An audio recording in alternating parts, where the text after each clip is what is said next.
It's the bass. Yahtzee.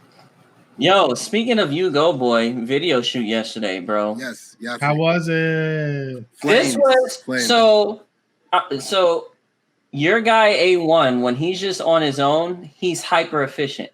Facts. Big facts. It's the whole. Remember our last video shoot that we did? We were there for hours, right? Yeah. This was like half hour done. In and out, boom, boom. In and out, and he's just so efficient. He was doing everything that everyone else is doing on his own. Yeah. He's just like when he's on his own, he's actually like boom, boom, boom, boom, boom. Got it. Done.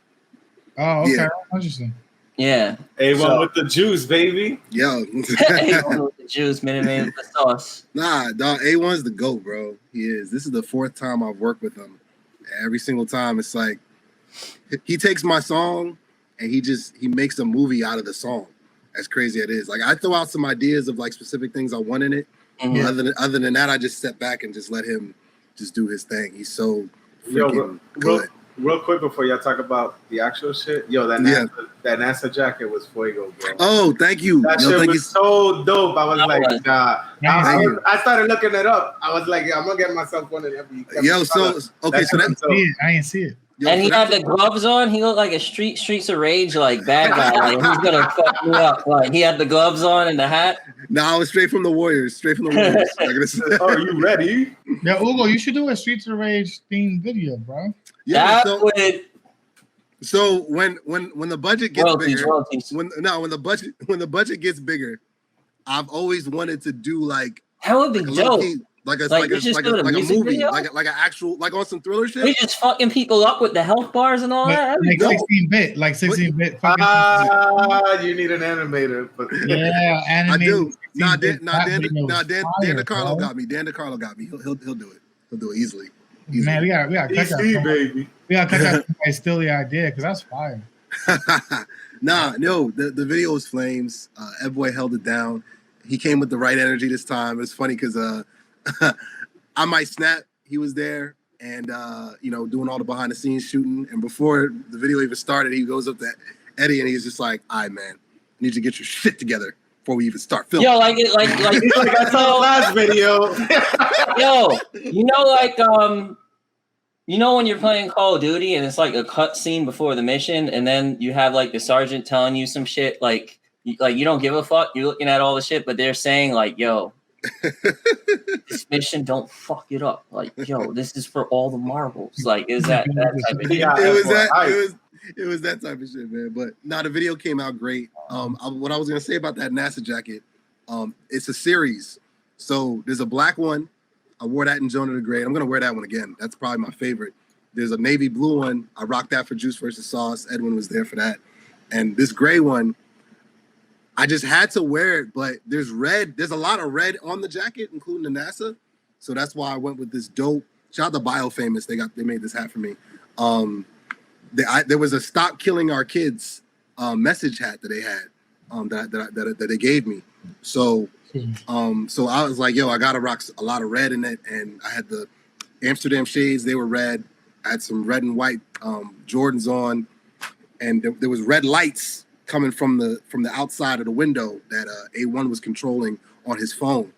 We went with blue lights last time for Juice versus Sauce. We went with red lights this time. So it's a movie. It's a movie. It's really on some like it feels like a freaking scene out of Batman. Honestly, that's wild. That's the wild part about it. So that's fine. It came to light so dope. He's a genius, and he's actually going to be on the U-Goboy podcast next week. So I'm excited to have him on there and talk about his story because the guy's got a crazy story. He's worked with everybody. Everybody wants to work with him. Super in demand, and he likes me. And he likes what we're doing as well. He loves the bass stuff. So that was dope. That's fine. It looked like there was a few other artists over there and shit like that. Oh yeah, it looked like the vibes looked dope. The vibes were. I'm trying to remember compared to the bits from before, but no, it just looked like there was a lot more people, like a lot more Ugos over there. A lot more Ugos over there. Yeah, so let me give you the comparison. So for the last this is the Tapped In series. It's kind of like Rhapsody in the Basement with Big Tigger. They basically just get a one shot. It's really efficient. Everybody has a time slot. It's not like a full length music video that takes hours and hours. You Ed and Fab, y'all were there for that. That's different. That's different. So a one shot is much quicker, you know. So the last one, Edwin was there for that too. A lot of Hollywood shit. You have dudes showing up with their whole entourages, you know, smoking weed. They came with their girls. They're not really trying to interact like that. Like the vibes was it was just very like too cool for school. So this time it was completely different. The vibes were so different. Everybody wanted to talk to everybody and network and build and so forth. This rap group, they're called the Hip Hop Advocates. They want to collab with us. They got a studio in Queens. And on top of that, I told them about the bass and the U-Goboy podcast, and they're just like, "Yo, we'd love to do some cross promotion." Like, so what's dope about them? They got the space in Queens or whatnot, and they kind of do the same formula that I do. They're all three of them are in a rap group, but they do the podcast to promote their music as well as their weekly show. I think it's a weekly show or a bi-weekly show. So. That's and definitely they can rap too. And they can rap. They're nice. They're nice. Like, they're nice. They can actually rap. Yeah. They performed too, and they were really dope. And the respect factor too. So I was trying to like listen in and watch their performance and whatnot. When I came to record, they stopped what they're doing. They just treated my set like an actual performance. And they was even afterward, they were like, "Yo, man, those bars, nigga, those bars." I'm just like, I don't even know y'all like that, but appreciate it. Appreciate it. You know, so you know, it was good vibes. It was good vibes, good energy. You know, I like some of you New Yorkers. Some of you guys are cool. I'm glad you did that project, bro. I'm glad you did that project. Nope. That comment about New Yorkers, interesting. Yeah, bro, you better watch yourself. We'll let it, New York, motherfucker. You not New York. We'll let it rock. He's from New York Junior. It's okay. Oh, here we go. Dead ass overdose. But now Fab, I saw you was at like an event for your Kappa Black fraternity thing. Oh, it wasn't even for my fraternity, but it was a lot of fraternity brothers there. I went out to Virginia. That's why I was telling Ed Boy, I'm with it if you want to drive back out there. I went out to Virginia, and I hate driving, I hate long drives, but I was like, fuck it, let me just do it anyway. So I had traveled out there to help them set the whole event up. Whole all-white event. Like 80 to 100 people. And we set the event up, and it was nice. Like it was everybody there was 6 figures and up. So it was a conversation with them about like future jobs, future job endeavors. What do I have planned? Where do I see myself? Shit like that. A lot of Black excellence. It felt really good to be surrounded by Black excellence. Funny thing about that. So DK was making fun of my technology and how I fell off, right? So the old nigga was like, "Yo, bro, can you like test out this drone? Like you look like you got like a tech. You look like the tech guy. Do this drone for me." I said, "Pass that, bro." So I'm playing with the drone like a regular controller, like an Xbox controller and shit. So the drone just start flying. The drone's flying. He owns a lake, like he has a lake in his back in the back of his house. The drone flying, and I'm like, it's so casual. I'm trying to pull the drone back, and the shit not coming back. I'm watching the drone fly over the lake, and he's like, "Yo, don't let it go over the lake." And I was like, "I'm trying not to let it go over the lake, bro. Like I'm trying to pull it back." So I try to press the return button. The shit shut off over the lake. You couldn't pause it? Damn. And fell into the lake. Fell into the water, bro. Yeah. Oh. So we all just like. So when you don't get promoted, we know why. Like shit, bro. You owe my man like 25 bands. I hope you know that, like minimum. Nah. They're cheap now. So I dipped and I ran to Best Buy and copped them an all-white one for the all-white party, and then presented. Did he appreciate that? It's a good man. It's a solid dude. Yeah, he made jokes all night about the shit. About the yeah. That's needed. Yeah, but you are guys with technology because he's out of 25 bands. That shit was. Damn, good. You spend 25 fucking smackaroos on a fucking drone. That shit better be diamond encrusted. Right. That shit better fly itself back, bro. Yeah, exactly. That shit on its own, needs to be like Knight Rider. It needs to talk and shit. But yeah, overall the event was it was powerful. It was, now you was at the Rock Nation brunch, pretty much. That's what it felt like, right? It felt like yeah, for sure. Like you said, it was invite only. It was invite only. Exactly. Oh, exactly. That's crazy. Well, I mean, was invite only, not for you. You fucked. I'm not. Yeah, you fucked up. He sat there and thought about it. He's like, you know what? I really like that drone. Like, you know Fab's not going back. He's I don't know the last time I fucked up like that, like with anything. Like I never. It was just like just solely on me, and I fucked up, and I was like, damn. But that's a good time. You need to get the fuck ups out of you, bro. But you need to reframe it, right? You need to reframe it. These aren't fuck ups. You're failing forward. I blame it on the water and the wind. Now you fucked up. You can't do that. You have to take accountability, sir. You can't change that. You can't do that. You gotta take accountability. It's in the lake. You might as well just be like, you know what? I'm sorry, guys. And buy a new one. You did the right thing. We all make mistakes, but exactly. You're not invited back again, but it's good that you like leadership qualities, bro. How was my week? Good, sir. What's that? How was that boy? I know what you did, but DK, that boy, no changes. Oh, I ended up at Ammunition somehow from GTA over the weekend. That was impromptu. I got invited to shooting range. With the American flag on guns and shit. Oh yeah, you went to a MAGA party, bro. Like, stop capping, bro. Like, no, like the people who were there shooting just seemed like it was actually mostly like. Is maybe like 20% white people. It was mostly like Black and Hispanic people that were there shooting. But I definitely got that vibe a little bit. Not in the explicit way, but I have a feeling if I spoke to some people about politics, then I'd probably, it'd be an interesting conversation. Wouldn't have gotten out of there alive. The Make America Great vibes would have been out in abundance. But it was really good. People were really nice. It was fun.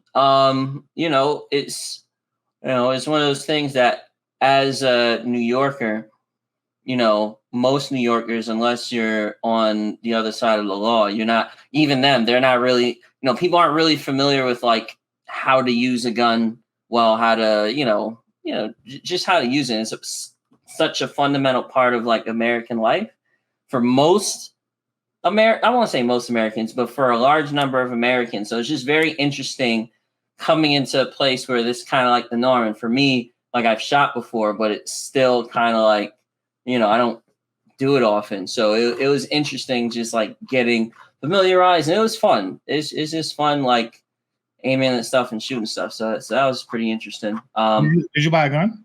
No. I don't even think they still sell you guns. You can only rent to shoot there. They don't sell guns. I mean, you could buy anything from anybody. He's talking about. Oh my god! You're talking about the under the counter deals. You're talking about, Yes, you mean something with the serial number grafted off? That sounds like a charge. Yeah, you just give them.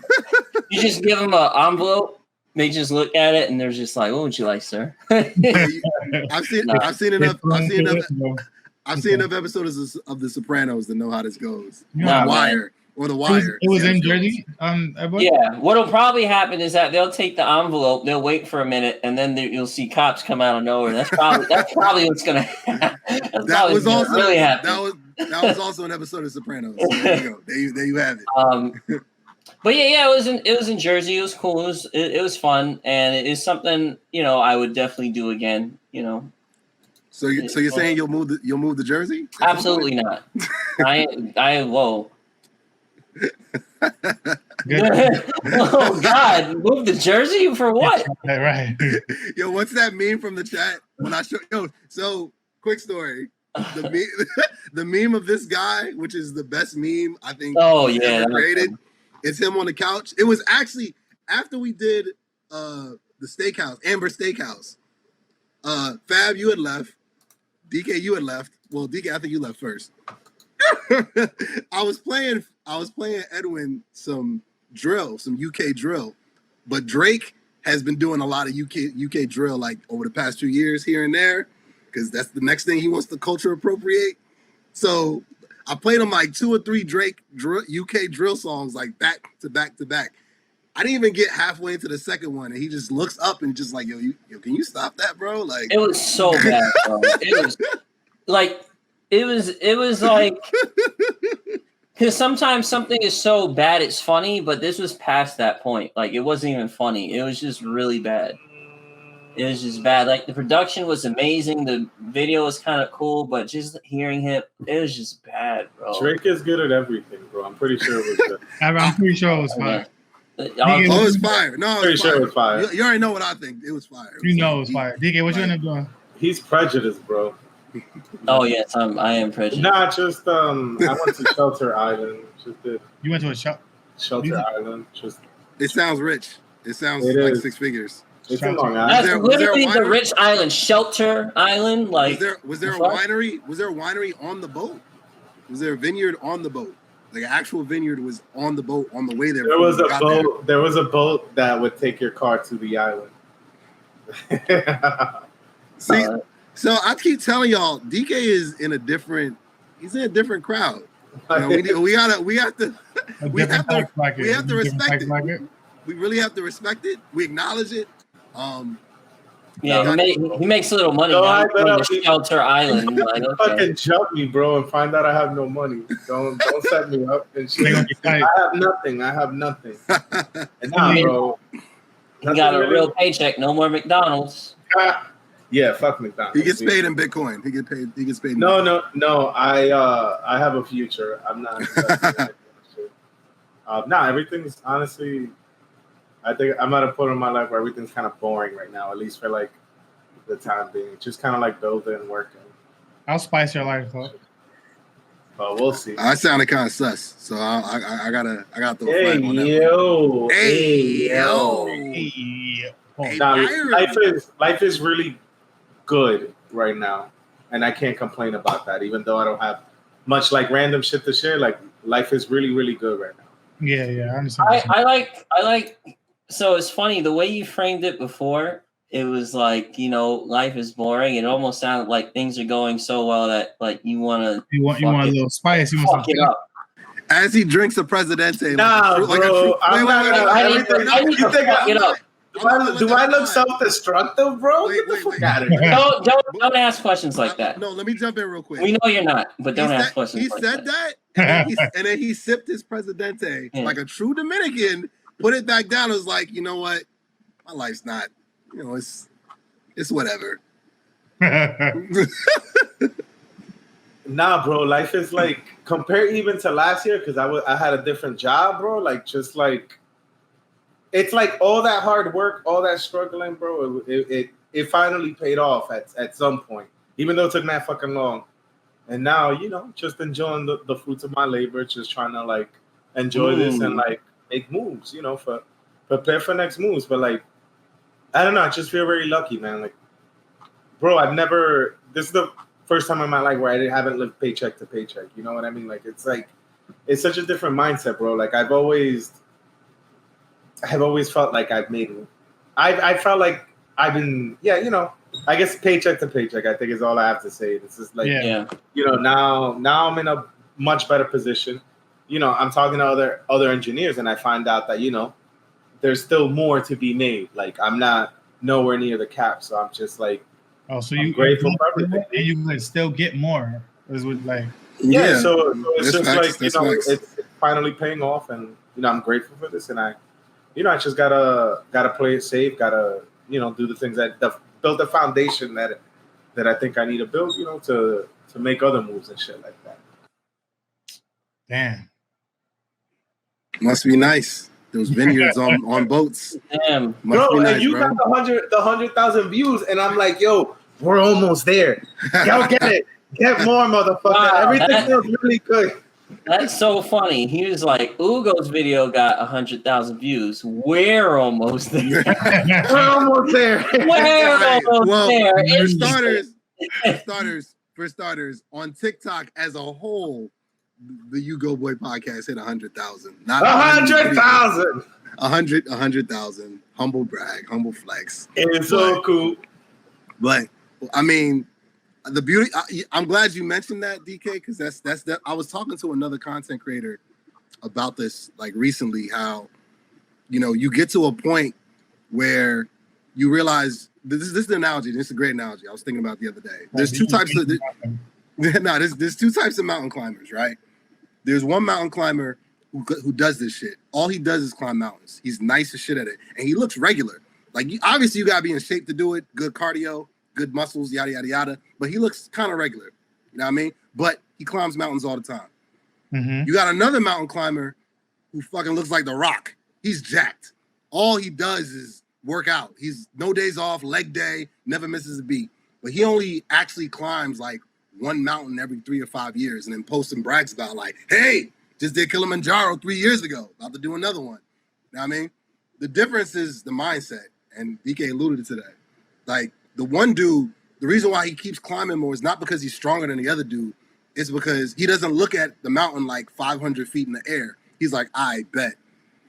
I got 3 miles today, 5 miles, 10 miles, 3 miles, 5 miles. He has a plan of how he's going to knock out these damn mountains, and he hits that shit every single time because he's consistent. The other dude, he looks up and he says, damn, 500 feet. Woo! All right, I'll see what I could do. Leg day, arm day, shoulder day.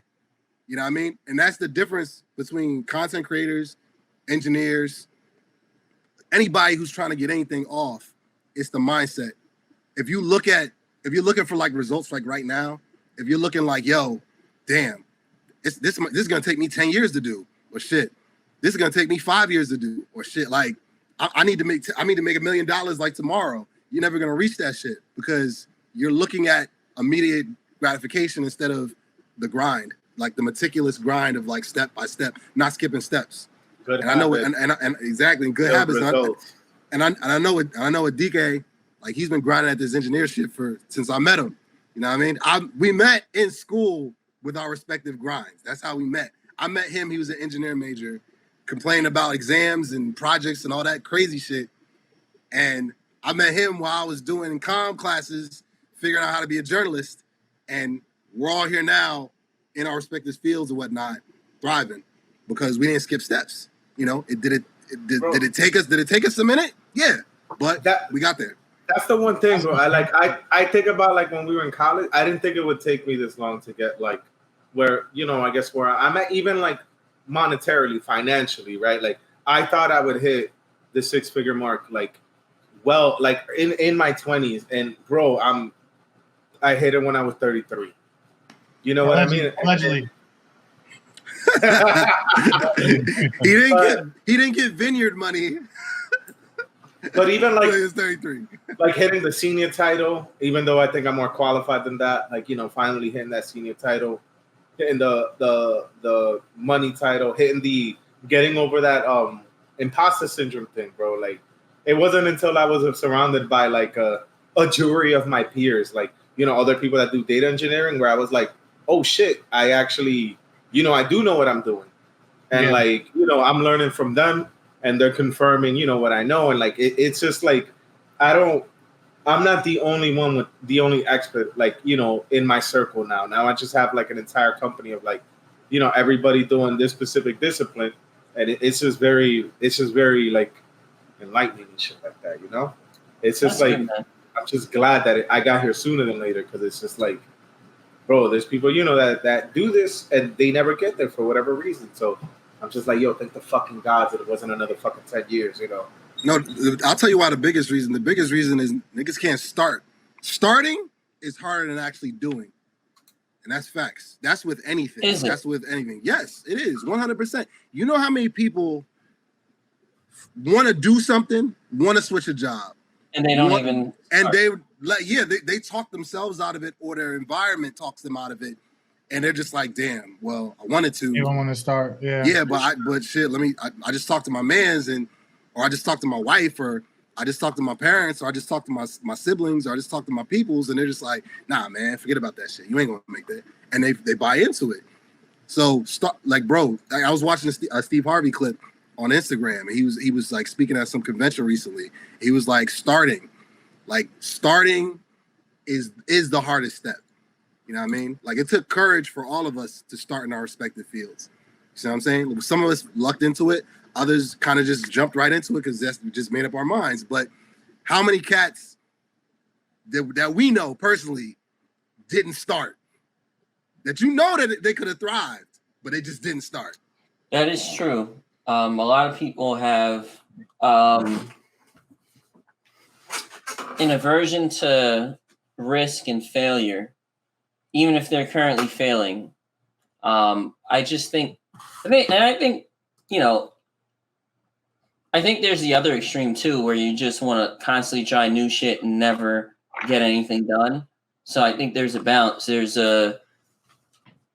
I think there's something to be said about trying something, sticking to it, and being outcome independent. Like, obviously you want this goal, right? But what's more important is, what is your goal for this second, for this day, right?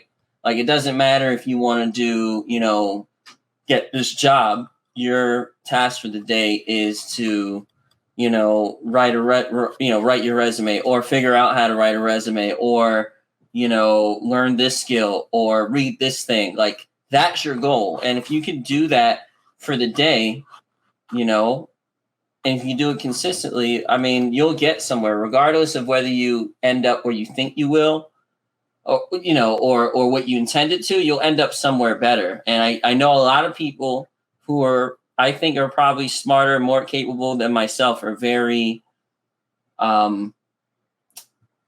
stagnant. And I don't mean that in the sense that, like, I'm not the person that believes everybody has to, like, be a go-getter. Everyone has to, you know, make money. Everyone has to, you know, want to buy a house, you know, earn six figures, whatever. I think that whatever you aim for, you should work for. But there are a lot of people who desire that and they just don't work for it, you know? And there are a lot of circumstances out of your control that'll dictate whether you get from point A to point B. Like, sometimes life just happens. You get hit by a bus, shit happens.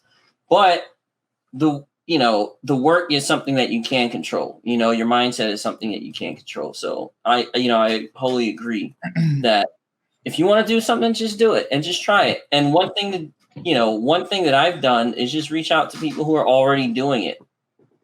Like, there's lots of information out there, not just on the internet, but like there's lots of human resources, like actual human resources, who are willing to give you information and put you on stuff if they think you're sincere.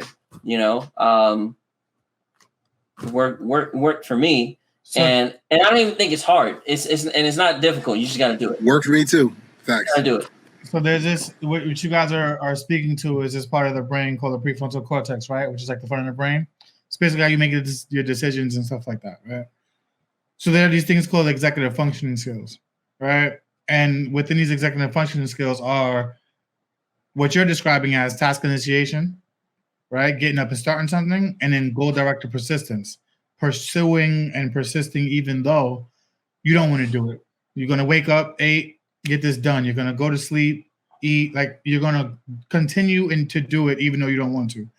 And the idea behind the executive functioning skills is that as time continues, you can develop another one and lose time with the other one. So like time management can fail as you continue to initiate tasks because now you have a lot of tasks on your plate. Or response inhibition can fall behind because your goal is focused on this one thing and you're kind of inhibiting your responses to other sensory outputs and stuff like that. So what the executive functioning idea is that with persistence, with skill, you keep practicing this skill, you're going to get better at it consistently. So if you're just getting up and just starting tasks and focus on the goal-directed persistence, you start to not only create what they call myelin in your brain that connects to your skills, but you also develop habits. So it's like this idea of pushing away habits that don't service you to what you want to focus on, and attributing habits that are going to push your executive functioning skills to service self.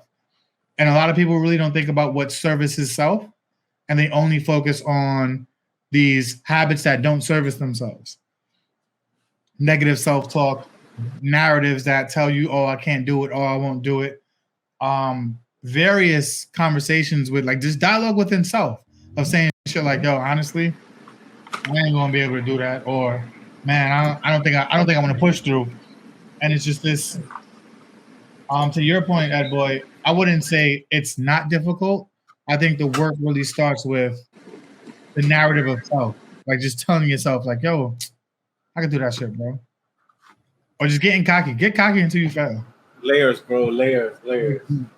But I mean, you gotta believe you can achieve it, right? In order to even like continue trying, which is like one of those things. I mean, I've seen on like myself when I was a teacher, my students, like other people. You know, it's like you gotta maybe even irrationally believe sometimes that you can like achieve it, right? Because then like at least you'll keep trying, and it's like, you know, probability wise, if we're just, you know, doing probability, like, you know, percentages, whatever, like maybe you can be that like exception or be in that statistic if you just keep trying like enough times.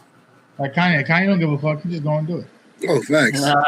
No, Fab, your point was so spot on because it just ties in a mindset.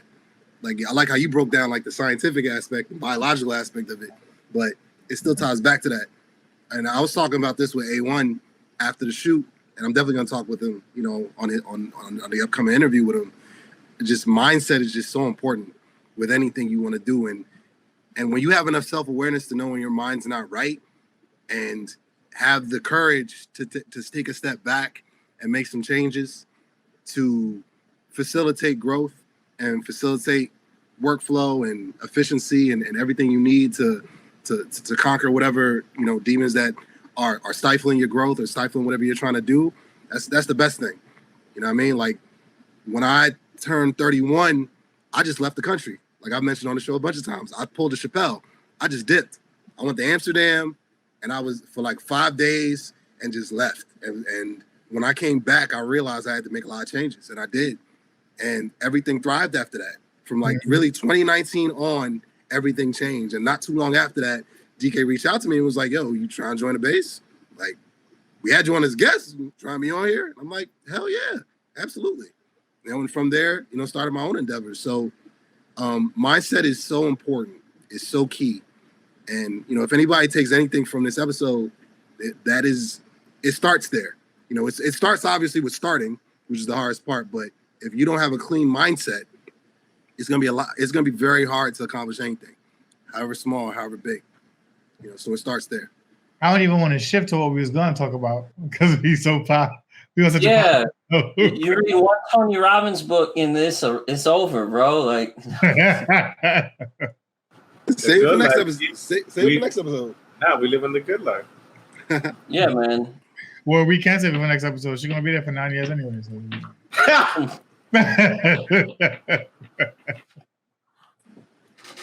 Yo, so 5-star dancer streaming on all digital platforms. Oh God.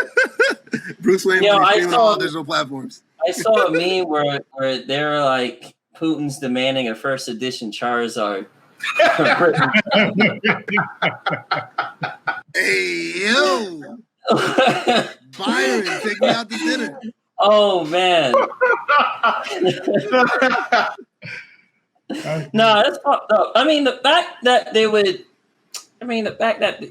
you would throw someone in prison for 9 years for like what, like a fucking weed pen or some shit. Like, it's like, who does that? But then again, not too long ago in the United States, like that was also a thing. Yo, so is that meme that I've been seeing about that white chick true? Which one? There was a meme that is comparing her crime to a white girl's crime. 14 months, the one of 14 months or something like that. Some shit like that. It was like, I don't remember it, but the idea, you can assume the messaging, but this supposed mean person was white, clearly, was holding more stuff, but got less of a sentence. But Russia wasn't openly at war with anybody, I guess, during that time either. So I don't know. Well, she has a lot of things. She has a lot of things working against her. Sorry, but let me just get this off real quick. Like, she has a lot of things working against her. She's black. She's a black woman. She's a black queer woman or LGBTQ plus community member as well. All things that Russians don't typically. He's famous. Like, call a spade a spade. So it's not a closed closed case yet. The UN is. I've heard. I read a couple days ago. The UN's going to try to step in and try to negotiate like a settlement or something for an early release. So obviously not to serve all 9 years, but bruh, it's crazy. That shit is wild. It's crazy. Yeah, my thing is like it's messed up that she's doing that she's there, but there's also other political prisoners. So I heard this a few places saying that, hey, if it was LeBron James or somebody else, the U.S. would have done way more. I saw that meme. Bro, he's like, so would have Warner Brothers. I know, but on the flip side, right? If she was just like, it's LeBron James now. No, but if she was just like unknown, like she probably wouldn't have gotten as much attention as she has gotten. Like it's just kind of unfair is that based on your perceived sort of status in the social hierarchy depends on how much attention you'll be paid. Because if it was just like some rando, it might have just been a blip on a news thing or something. I mean, well, maybe I don't think she was framed. No. Yeah, I doubt it. But anyway, I doubt I don't think she was framed. I doubt it. I highly doubt it. It was like one of the guards was like, "Oh shit, they're gonna catch me for this." Yeah, I highly doubt the FSB's like, "Oh, let's get Brittney Griner, bro." Like, no, but it was because if you have the opportunity, they're like, "Oh yeah, fuck it." Wait, did she get back before or after the war openly started? After. Definitely after. As soon as America was like, nah, we're not gonna support, they was like, oh, word? We're not gonna support your basketball league or your celebrities. I don't think she was framed. Oh, he's Googling, bro. I hear that clickety click. Clickety clack. He's Googling me, Jose, talking about framing. Maybe this is where that rumor starts. No, because it was just like, honestly, if Russia wasn't like wilding out right now, would she have gotten back? Like, did they go out their way to like bag the celebrity just because? You know what I mean? Like, that's just my conspiracy. I mean, no, there has to be a little bit of political theater there. I mean, it just makes too much sense. And don't forget about the Snowden thing. He's clicking really hard. Nobody forgot. Nobody forgot about that. Anytime I click, it sounds mad loud. Yeah, but Edwin Snowden, he snitched on us, bro. Yeah. Okay, so she was detained on February 7th, or what is it? February some shit. She's detained in February 17th. Oh wow, it's the day after my birthday. That's crazy. Yeah, so yeah. Oh wow, what did you wish for? What did you wish for? I didn't WNBA to fall. I didn't wish for that. And that Bill Burr special, bro, and now he was like, "Yo, I wish this." And Russia formally invaded Ukraine on the 24th, the next week. Ooh, they were gearing up for that. But then again, it's like this isn't the first time that, like, particularly an American has gone to Russia, broken the rule, and has just gotten a stupid sentence. Yeah. So, and especially now with the political climate, she's definitely political bargaining chips. My thing is that America.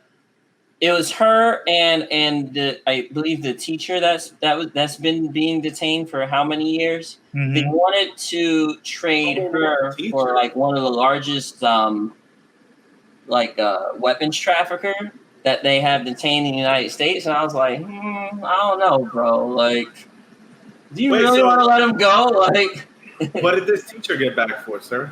You know I'm not watching the news, but I never. I'm not sure. I have to look it up. I'll look it up. The teachers, bro, they don't care about the kids, even though they're short up teachers. But no, that's kind of crazy. They want what else did they want to bargain? Let's see. Well, I mean, I think what it was is that it was just exchanging prisoners. Let me look it up specifically. Oh, the guy whose name was Victor Bout. I think I'm pronouncing it correctly, but they were trying to trade Victor Bout, who's a convicted arms dealer. Like, he's an arms trafficker, Russian arms trafficker, in exchange for Brittney Griner and the other gentleman. And in my head, I'm like, What's his nickname? You really want to do that? Maybe you can think of a better deal. Just give him some money. What's his nickname, DK? What was the guy's nickname? No, I don't know his nickname. I just thought of the movie God of War. He was named the Merchant of Death, bro. Ooh. The guy they tried to trade him for, his nickname is the Merchant of Death.